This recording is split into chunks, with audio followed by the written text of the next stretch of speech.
to today's Global Connections program. I'm Bill Miller. Today we're going to take a look at some organizations that are making a tremendous impact in the lives of women around the world. My guest is an expert on this topic. My guest is Janet Salazar. Ms. Salazar is the president and executive chairman of the Foundation for the Support of the United Nations, and she's also the CEO of Impact Leadership 21. Janet Salazar, welcome to today's Global Connections program. Thank you, Bill, and I'm happy to be here. I appreciate you being with me, Janet. Let's just jump right into what is Impact Leadership 21? What's its main goal? Impact Leadership 21 is a global platform that supports and highlights what is needed in terms of contributing to sustainability and inclusivity, for economics specifically, for leaders. So we have the foremost thing that we do is we convene high-level events at the United Nations in partnership with different missions of the UN, different departments, and the Fortune 500 companies in support of the Sustainable Development Goals of the UN. Mm-hmm. And we're going to be talking about one of those conferences of collaboration in just a moment. But you have Impact Leadership, and of course the website is www.impactleadership21.com. But Impact, I-M-P-A-C-T, is an acronym for really the core values and principles of leadership that you're involved in and teaching. What does the IMP on across the board stand for? Right, thank you, Bill. So I stands for innovation. As you know, that is a very important component, being a leader. There's no other way to keep up with everything, including technology, than being innovative. So that's I. M stands for multiculturalism. As you know, it's very self-explanatory. The world is getting so hyper-connected, and whichever part of the world you are in, whatever ethnicity or culture or background you have, it's important as a leader to have that element. So multiculturalism, passion, of course, you really have to be all in what you do as a leader, to be passionate. And attunement, of course, being sensitive to being aware of what is going on around you, not just the issues, but also the people that are involved in the entire platform or whatever it is that you're a leader of. C, of course, is collaboration, which is the forefront of what we do when we convene different entities and shareholders and multi-stakeholders at the UN. So that's collaboration. And tenacity, meaning that you gotta really be focused, and as a leader, there are many challenges that we face, but if you're tenacious and focused and you are determined to finish what you started, you're really gonna achieve your goal, especially bringing together people. So that's in essence the meaning of impact. IMPACT. All right, it's very comprehensive. It covers a lot of areas. Very good. Now, you're also, another hat that you wear is with the Foundation for the Support of the United Nations. What exactly is that group? What's its main mission? What is it about? Thank you, Bill. So the Foundation for the Support of the United Nations is officially accredited with the United Nations Economic and Social Council. It is an international NGO, and we have the highest accreditation at the UN for NGOs. So we are in general consultative status. So what we do is we work directly with the different departments and missions inside the UN to support its programs and projects and platforms. Right now, we are focused on the SDGs, the Sustainable Development Goals. This has always been at the core of what we do, whether we're convening events inside the UN, we're collaborating with other companies, we're collaborating with other stakeholders. It's the support of the SDGs, the 17 SDGs. And so since it started in 2015 and up to 2030, we are committed as a foundation working directly with the UN to kind of give our best in supporting this SDGs. Mm-hmm. And our viewers can go to your website at www.fsun-global.org for more information on this. You mentioned, Janet, the Sustainable Development Goals, the SDGs, and of course they really are really the most comprehensive goals that the UN's ever created. All 17 are admirable goals, and there are literally billions of people around the world working to achieve them. How do you feel we're moving in this direction? I know you focus a lot on goal number 5 to empower women, but you don't ignore goal number 1 to eliminate poverty or to eradicate hunger, to combat climate change. But how do you feel we're moving forward on this, especially in this with this horrible COVID setback that we've had? That's a very good question, actually, Bill. And quite frankly, because of this COVID, like what you mentioned, it really put us into a lot of setback in terms of achieving the sustainable development goals. And this is true, as to what the other leaders are saying in different countries as well, because of COVID. Now we're going into 2022, so that means it leaves us 8 years pretty much to 2030, which is the target year to achieve the SDGs.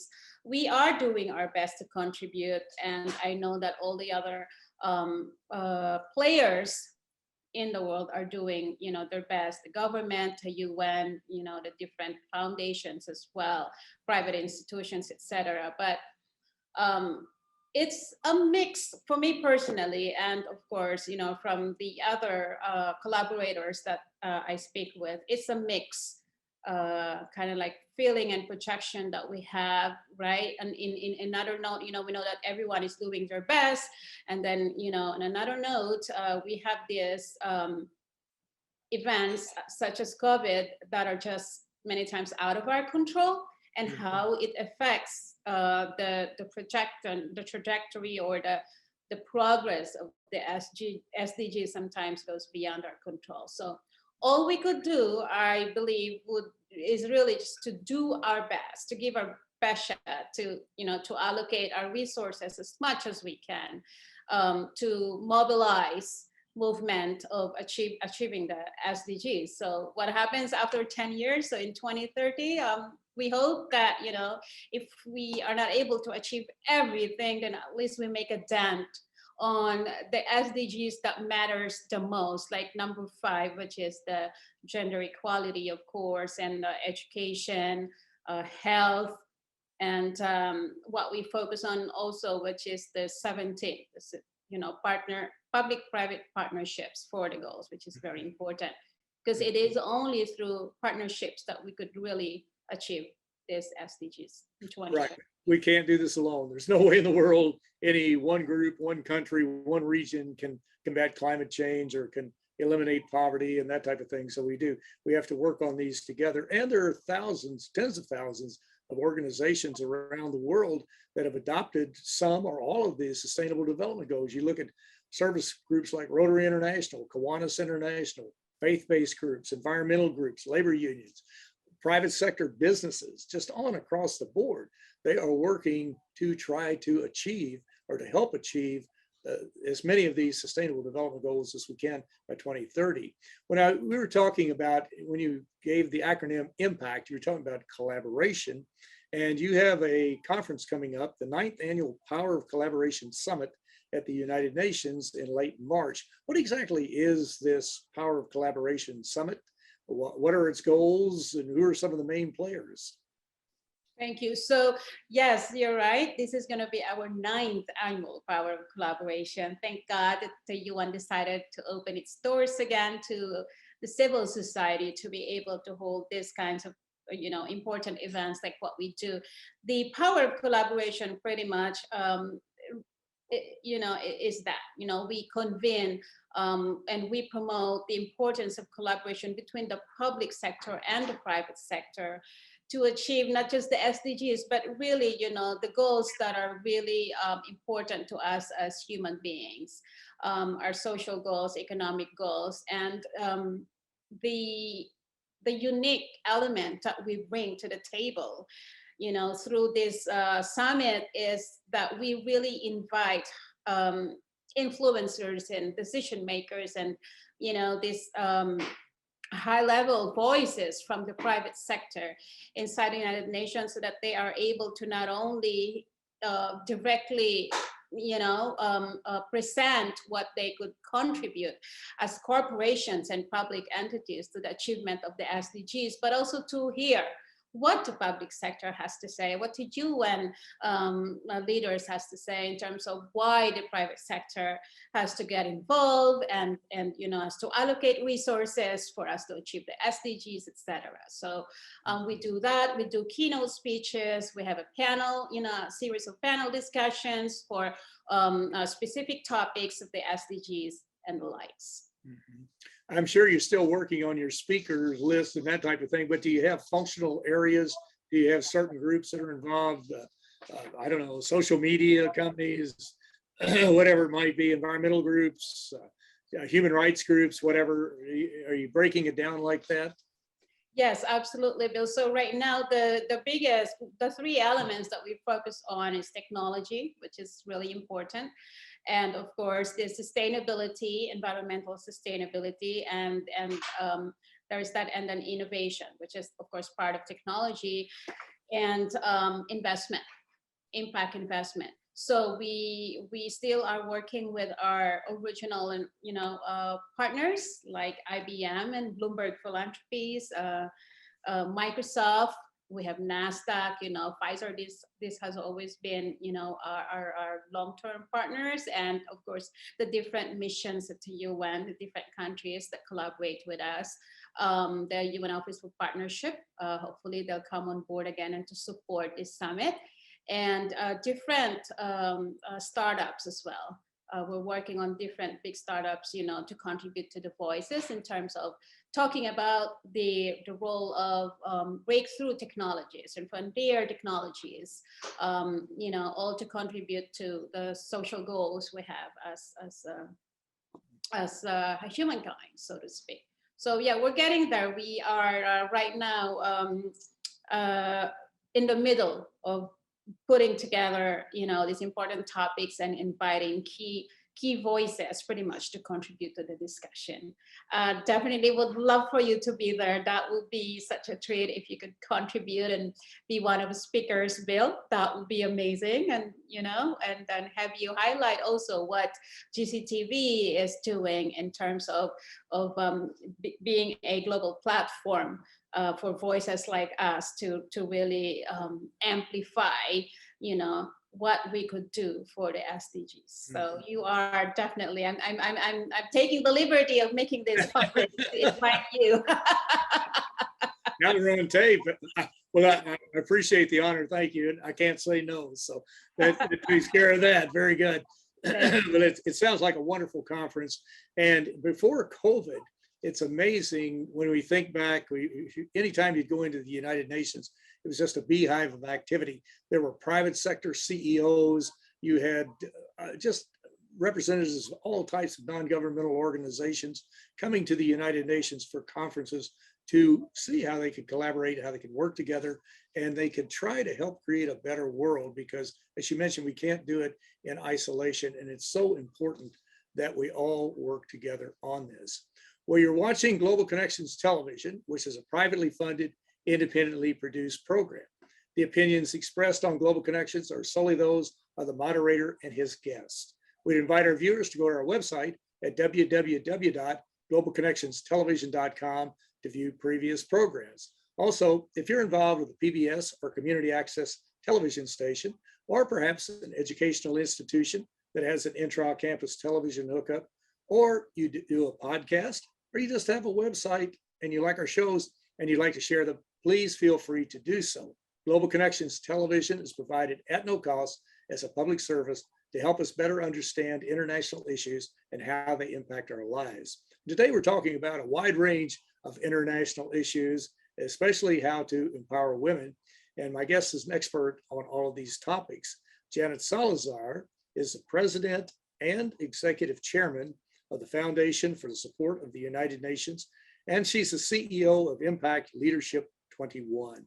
Janet, we were talking about your March conference in New York, and hopefully by then this COVID, we're going back into an uptick, but the experts say we may go up rapidly and then fall off again.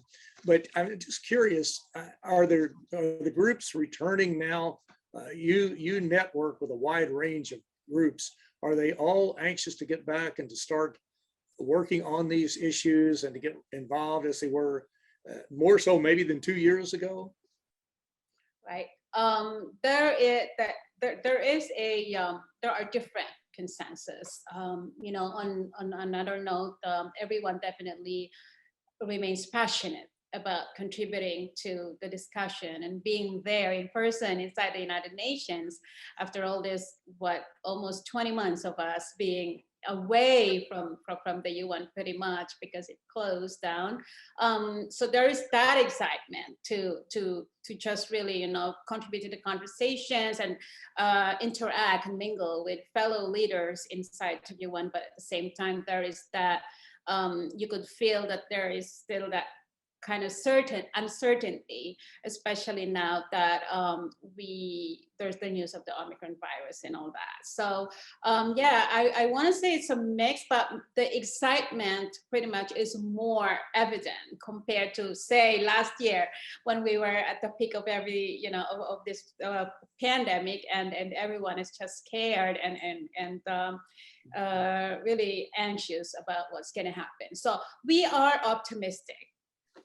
Cautiously optimistic, so to speak. We always want to be optimistic, but at the same time, we are on top of every directives and every news that comes from the NGO committee of inside the UN, making sure that we are on top of the advice pretty much on how we should proceed starting next year in light of this still, lingering COVID situation. But like I said, Bill, we are optimistic, and me, I'm always optimistic, realistically optimistic about all these things. So let's hope, really praying and hoping that we can make this happen on March 23rd, 2022, and be there again and get reunited in person, not only with you, but with everyone that are going to be involved on this really important summit. Now, how will the March 23rd conference be structured as far as participation? It's hard to get in the UN now, especially with this COVID thing, because it's very difficult, but who will be the participants, I guess is what I'm asking.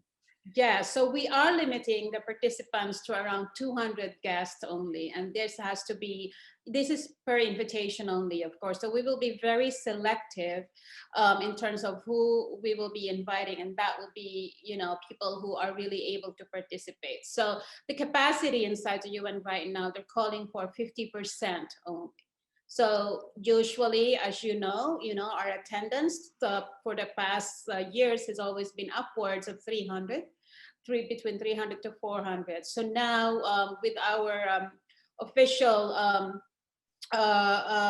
intent, letter that we submitted, we were only allowed to do 200. So, and again, like I said, that's why we have started now to make a list of our names, because, it's so easy to fill up 200 guests, right? Given that there's so many of them who are wanting to really participate and contribute to this conversation. So yeah, we're getting there with these 200 people, and hopefully everyone can make it. And for the rest of it will be accessible through live streaming, of course. So we know that we have thousands of subscribers on our newsletters, right? Thousands of followers on our social media. So we will be putting out words and announcements, when we are near the summit, that everyone can then participate online and can actually submit questions online to the speakers. Oh, that's wonderful. Mentioning it. Yeah. Very good. Now, people can go to your impactleadership21.com website or the fsun-global.org and tap into it. Is that how it will work?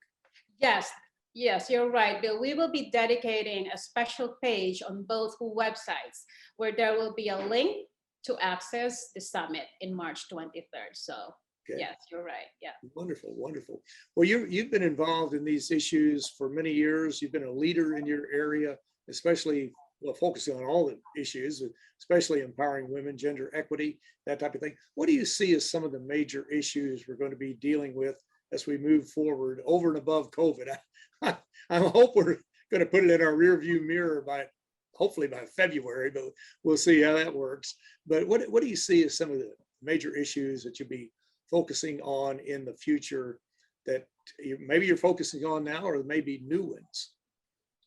Thank you, Bill. So in terms of the gender participation or gender equality focus, I think what we want to highlight are two things. Number one is we need more women in business and investments. So right now here in the United States, of course, the ratio is almost 50-50 in terms of who holds the wealth, right, between men and women, so the ratio of high net worth individuals,